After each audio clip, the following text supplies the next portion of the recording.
Royal fear. William's holiday ruined by Harry's book secrets. Insiders fear the Duke of Sussex is saving some choice words for his memoir.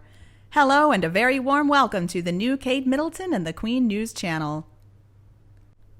The festive period is shaping up to be the holiday from hell for Prince William as he deals with the news that he might be a target for his brother, Prince Harry's upcoming memoir. Harry left his older brother out of most of his public attacks on the royals this year, but insiders fear he's saving choice words for his book, due out next year. Harry's memoir will need to contain something new, and palace aides are trying their best to get ahead of it, tells a source. The big fear, according to the source, is that Harry might sound off on the unfounded rumors that circulated about Will's once having an affair with a neighbor in Norfolk. It absolutely wasn't true, and press officers were aggressive in having the story killed, stresses the source. Harry was enraged by that, as he felt they weren't defending negative stories about Meghan with anywhere near as much vigor. Harry also wants to get out his frustrations about how William didn't warmly welcome Meghan into the fold. William is definitely dreading this memoir's release. Meanwhile, Markle's accusations regarding the negative comments made towards Archie that showed prejudice within the royal family? No. The royal family has not been shown in a negative light, and not for want of trying, because Meghan gave her best shot, but she didn't succeed. I think most people would say, no, she has a good healthy tan. Her skin color in those pictures is something that millions of women spend hours sunbathing to acquire. Firstly, nobody was talking about Archie because he wasn't born yet, because just Harry clarified right there in the interview that someone said what color their kids would be, and it would be good to have a little brown in the genes, or something to this effect. And mind you, this comment was made before they were married, I think. There was no Archie then.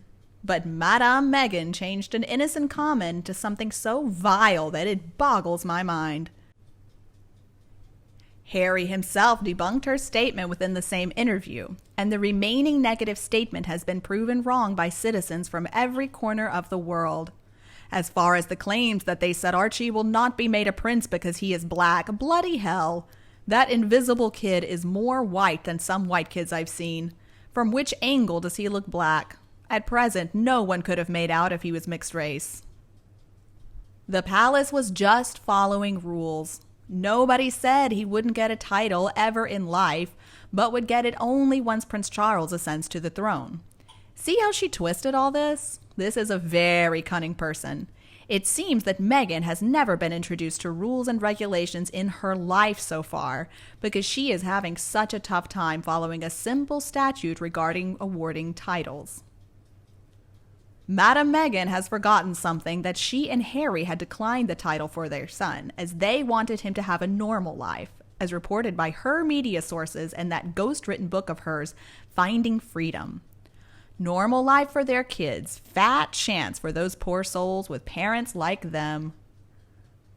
I think because Prince William's children were giving titles at birth, she thought the same rule would apply to her kid as well.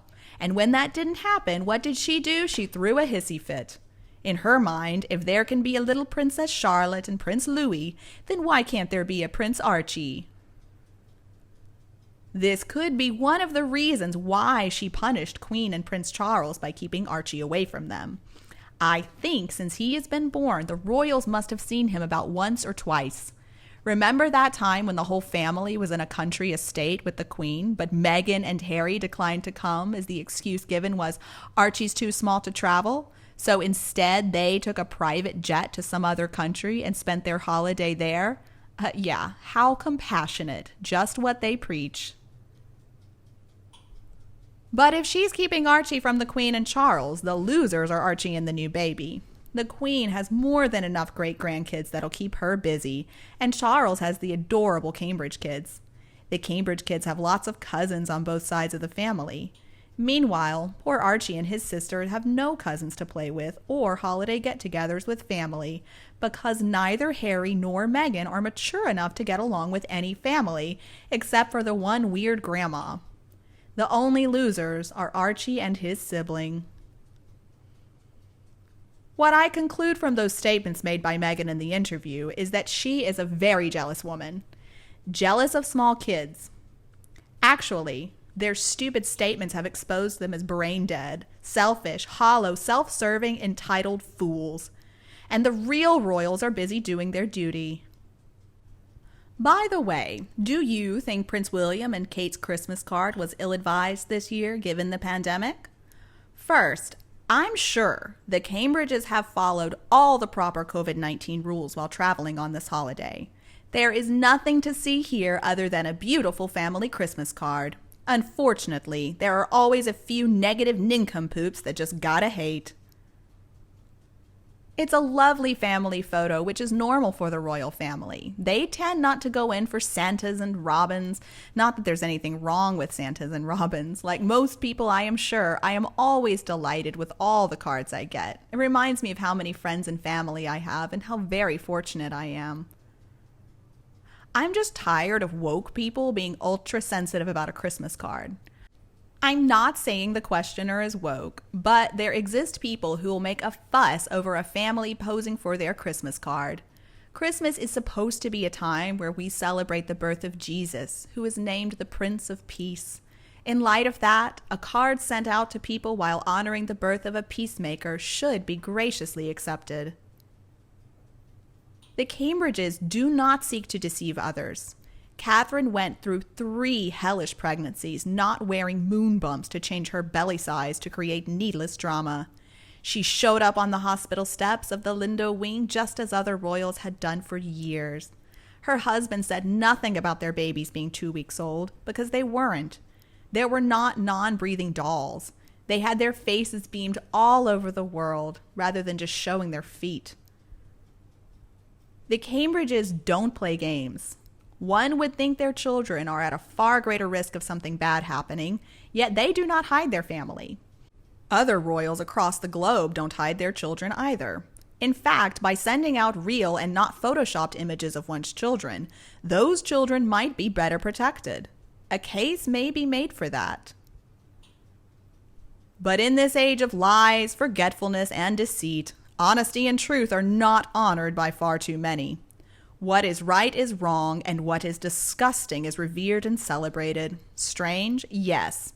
Look at accounts across Twitter and here to see the rabid followers of liars and marvel at the hate thrown at the Cambridge family.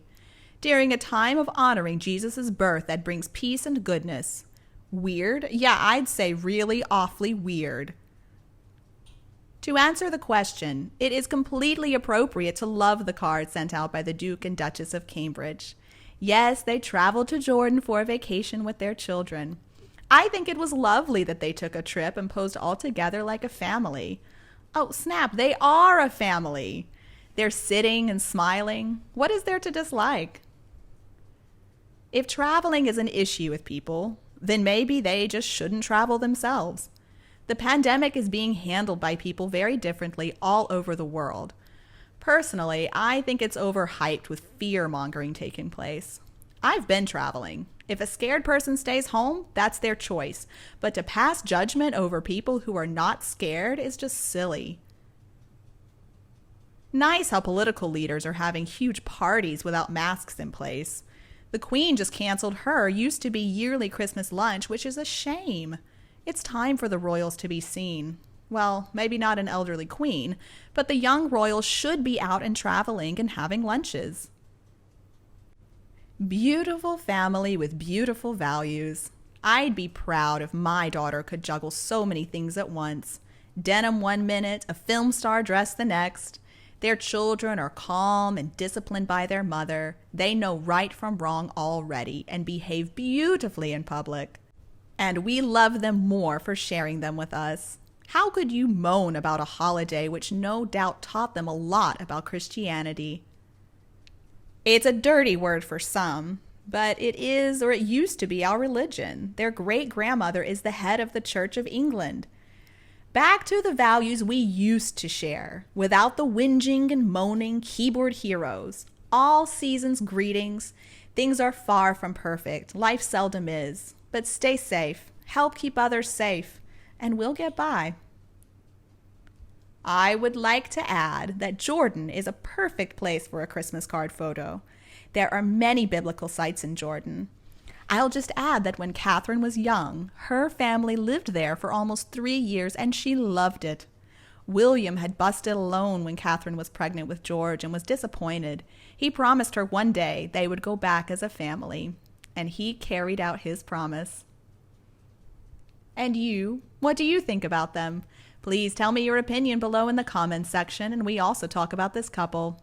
If you feel you prefer our video today, don't forget to like and share it with anyone who needs it now. And don't be afraid to subscribe to Kate Middleton and the Queen News new channel to get more videos in the future. Thank you for watching, have a nice day, and see you in the next videos.